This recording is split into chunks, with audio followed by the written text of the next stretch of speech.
بسم اللہ الرحمن الرحیم الحمد للہ رب العالمین والصلاة والسلام علی رسولہ الامین اما بعد۔ باب نمبر 21، باب ما جاء فی المضمضۃ والاستنشاق۔ کیا مطلب اس باب کے اندر ناک میں پانی ڈال کر ناک صاف کرنا اور کلی کرنا، اس کا بیان ہے۔ اب پہلے حدیث پڑھ لیتا ہوں۔ حدیث کا نمبر ہے 30۔ وبه قال حدثنا قتيبة قال حدثنا حماد بن زيد وجرير عن منصور عن هلال بن يساف عن سلمة بن قيس قال قال رسول الله صلى الله تعالى عليه وسلم إذا توضأت فانتثر وإذا استجمرت فأوتر۔ ترجمہ سن لیجیے۔ نبی پاک صلی اللہ تعالیٰ علیہ وسلم نے فرمایا، جب تو وضو کرے تو ناک جھاڑ لے، اور جب استنجا کے لیے پتھر تلاش کرے تو طاق عدد لے۔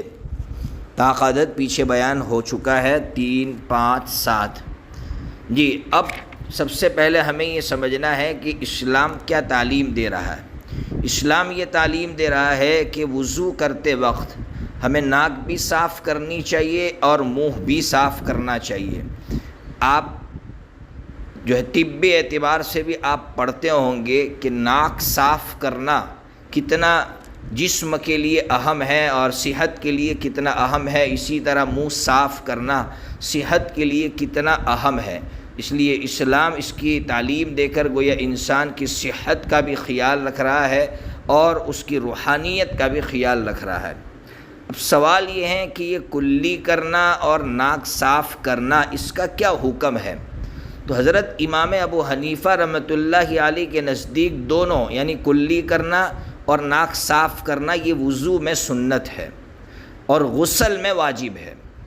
یعنی غسل میں اگر آپ کلی نہیں کریں گے اور ناک صاف نہیں کریں گے تو آپ کا غسل ہی نہیں ہوگا، اور وضو میں اگر آپ کلی نہیں کریں گے اور ناک صاف نہیں کریں گے تو سنت چھوٹ جائے گی، باقی آپ کی وضو ہو جائے گی۔ دلیل کیا ہے؟ حضرت امام ابو حنیفہ رحمۃ اللہ علیہ کی دلیل یہ ہے کہ یہ ناک صاف کرنا اور کلی کرنا یہ امور فطرت میں سے ہے، فطرت نیچر میں سے ہے، اور قاعدہ ہے۔ نیچر کس کو کہتے ہیں؟ جس کی طرف انسان خود بخود دوڑے۔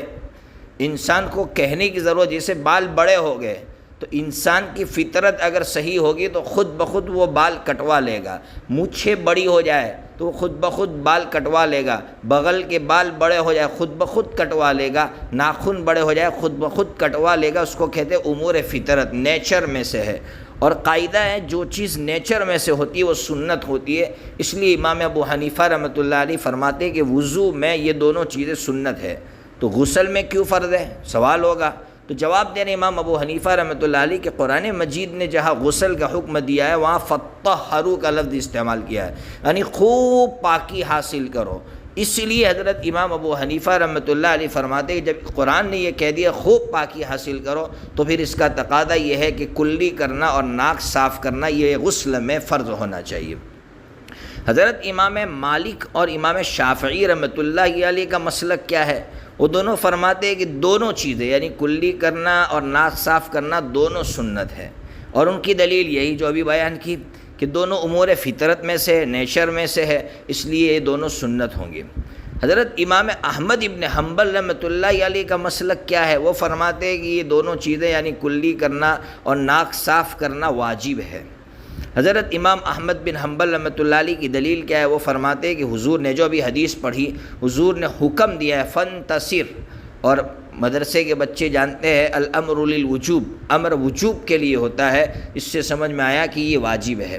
لیکن حضرت امام احمد بن حنبل رحمۃ اللہ علیہ کو جواب دیا گیا ہے۔ جواب یہ دیا ہے کہ حضرت ہر جگہ امر وجوب کے لیے نہیں ہوتا ہے، جہاں قرینہ موجود ہو اس سے ہٹانے والا تو پھر وہاں امر وجوب کے لیے نہیں ہوگا۔ یہاں قرینہ موجود ہے کہ یہ سب امور فطرت میں سے ہے، نیچر میں سے ہے، اس لیے یہ سب چیزیں فرض نہیں ہو سکتی ہے۔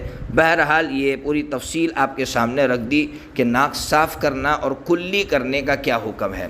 اب اگلا جو باب ہے، باب کا نمبر ہے 22، باب المضمضۃ والاستنشاق من کف واحد۔ کیا مطلب؟ یہ کلی کریں گے اور ناک صاف کریں گے تو اس کے لیے الگ الگ چلو لے کر جو ہے کلی اور ناک صاف کریں گے، یا ایک چلو لے کر آدھے چلو سے کلی کریں گے اور آدھے چلو سے ناک صاف کر لیں گے؟ تو اب کیا مسئلہ ہے؟ تو پہلے حدیث پڑھ لیتا ہوں۔ حدیث کا نمبر ہے 31۔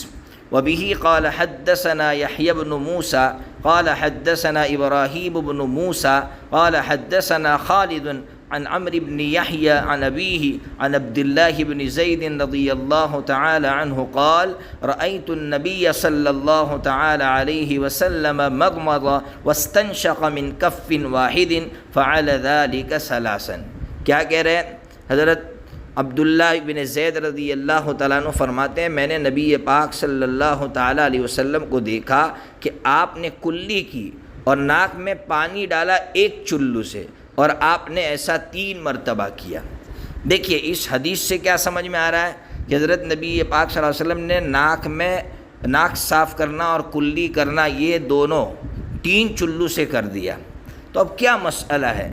حضرت امام ابو حنیفہ رحمۃ اللہ علیہ کی سوچ یہ ہے کہ دونوں کے لیے یعنی کلی کے لیے الگ سے 3 چلو لینا بہتر ہے، اور ناک صاف کرنے کے لیے الگ سے 3 چلو لینا بہتر، یعنی کل 6 چلو ہوں گے۔ اور حضرت امام شافعی رحمۃ اللہ علیہ کا کہنا ہے کہ نہیں، دونوں کے لیے 3 چلو کافی ہو جائیں گے، بہتر یہی ہے، الگ الگ سے 3 چلو لینا یہ بہتر نہیں ہے۔ یاد رکھنا یہ مسئلہ بہتر اور نا بہتر کا ہے کہ بہتر کیا ہے۔ تو حضرت امام ابو حنیفہ رحمۃ اللہ علیہ فرماتے بہتر یہ ہے کہ دونوں کے لیے الگ الگ 3 چلو لیے جائے، اور حضرت امام شافعی رحمۃ اللہ علیہ فرماتے بہتر ہے کہ ایک ہی چلو سے جو ہے ایک چلو سے دونوں کا کام پورا کر دیا جائے۔ اب دلیل کیا ہے دونوں کی؟ دیکھیے ابھی آپ نے حدیث پڑھی وَاسْتَنْشَقَ مِنْ كَفٍّ وَاحِدٍ، اس سے امام شافعی رحمۃ اللہ علیہ کی تائید ہوتی ہے۔ امام شافعی رحمۃ اللہ علیہ جو بات کر رہے ہیں وہ بات درست ہے، لیکن احناف نے جو بات کی ہے کہ دونوں کے لیے الگ الگ 3 چلو لیے جائے، اس کے لیے بھی احناف کے پاس دلیل موجود ہے۔ ابو داؤد شریف کے اندر طلحہ بن مصرف کی حدیث موجود ہے کہ رضی اللہ تعالیٰ عنہ کہ میں نے حضرت صلی اللہ علیہ وسلم کو دیکھا کہ آپ دونوں کے درمیان میں فصل کر رہے تھے۔ یعنی کیا مطلب؟ پہلے آپ نے 3 چلو سے آپ نے کلی کی منہ صاف کیا، پھر 3 چلو سے آپ نے ناک صاف کیا۔ اس سے سمجھ میں آ رہا ہے کہ آپ نے الگ الگ 3 چلوں سے آپ نے ناک صاف کیا اور کلی کیے۔ اب دونوں حدیثوں پر عمل کیسے کر سکتے ہیں؟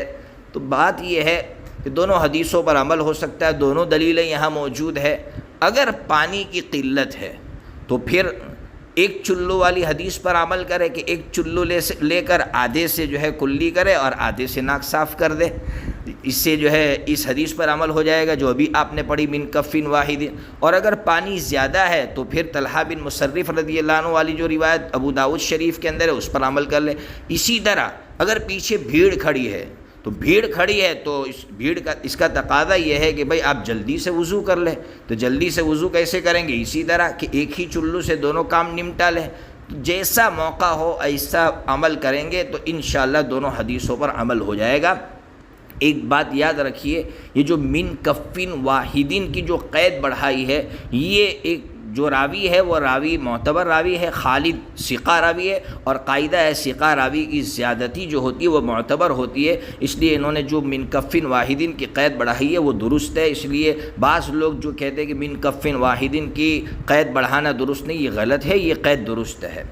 اب اگلا جو باب ہے وہ ہے باب کا نمبر ہے 23، باب فی تخلیل اللحیتی، یعنی داڑھی کا خلال، اس کے بارے میں اس باب کے اندر بیان کریں گے۔ پہلے حدیث پڑھ لیتا ہوں، حدیث کا نمبر ہے 32۔ وبه قال حدثنا ابن ابی عمر قال حدثنا سفیان بن عیینة عن عبد الکریم بن ابی المخارق ابی امیۃ عن حسان بن بلال قال رأيت عمار بن ياسر رضي الله تعالى عنه توضأ فخلل لحيته فقيل له أو قال فقلت له أتخلل لحيتك؟ قال وما يمنعني ولقد رأيت رسول الله صلى الله تعالى عليه وسلم يخلل لحيته۔ کیا کہہ رہے حضرت عمار بن یاسر رضی اللہ تعالیٰ عنہ کے بارے میں حسان بن بلال جو ہے وہ فرماتے ہیں کہ میں نے ان کو دیکھا کہ انہوں نے وضو کیا اور انہوں نے اپنی داڑھی کا خلال کیا، تو ان سے میں نے پوچھا یا کسی اور نے پوچھا کہ آپ داڑھی کا خلال کر رہے ہیں؟ تو انہوں نے کہا کیوں نہ کرو، میں نے خود اللہ کے رسول صلی اللہ تعالیٰ علیہ وسلم کو دیکھا ہے داڑھی کا خلال کرتے ہوئے، اس لیے میں داڑھی کا خلال کر رہا ہوں۔ اب مسئلہ سمجھیے، سب سے پہلے مسئلہ کیا ہے؟ دیکھیے، اگر داڑھی گھنی ہے، بہت گھنی کا مطلب یہ ہے کہ اندر کی جو کھال ہے وہ نظر نہیں آ رہی، تو اس کو گھنی داڑھی کہتے ہیں۔ تو گھنی داڑھی ہوگی تو مسئلہ کیا ہوگا کہ جتنے بال چہرے کے دائرے میں آتے ہیں، چہرہ آپ سمجھتے ہیں، چہرے کے دائرے میں جتنے بال آتے ہیں ان کو تو دھونا ضروری ہے، اس لیے کہ وہ چہرے کے حکم میں ہو جائیں گے، اور جتنے بال لٹک رہے ہیں ان بالوں کو دھونا ضروری نہیں ہے، اور نہ ان بالوں کا مسح ضروری ہے۔ تو کیا کریں گے؟ ان بالوں میں خلال کرنا مسنون ہوگا۔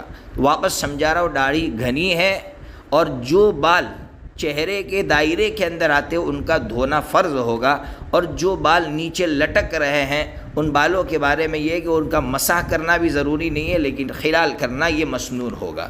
اور اگر داڑھی ہلکی ہے تو ہلکی داڑھی کا مسئلہ یہ ہے کہ پھر تو اس کو دھویا جائے گا۔ ہلکی کا مطلب یہ ہے کہ اندر کی کھال نظر آتی ہو۔ یہی البتہ حضرت امام اسحاق بن راہوی رحمۃ اللہ علیہ کے یہاں داڑھی کا خلال واجب ہے، جبکہ جمہور کے یہاں داڑھی کا خلال سنت ہے، اور جمہور کی دلیل یہ ہے کہ نبی پاک صلی اللہ تعالیٰ علیہ وسلم یہ جتنی روایتیں ہیں جو داڑھی کا خلال کرتے تھے وہ روایتیں موجود ہیں، لیکن وہ روایت اتنی قوی نہیں ہے کہ اس سے فرضیت ثابت ہو، اس سے وجوب ثابت ہو، اس لیے وجوب ثابت نہیں ہو سکتا ہے۔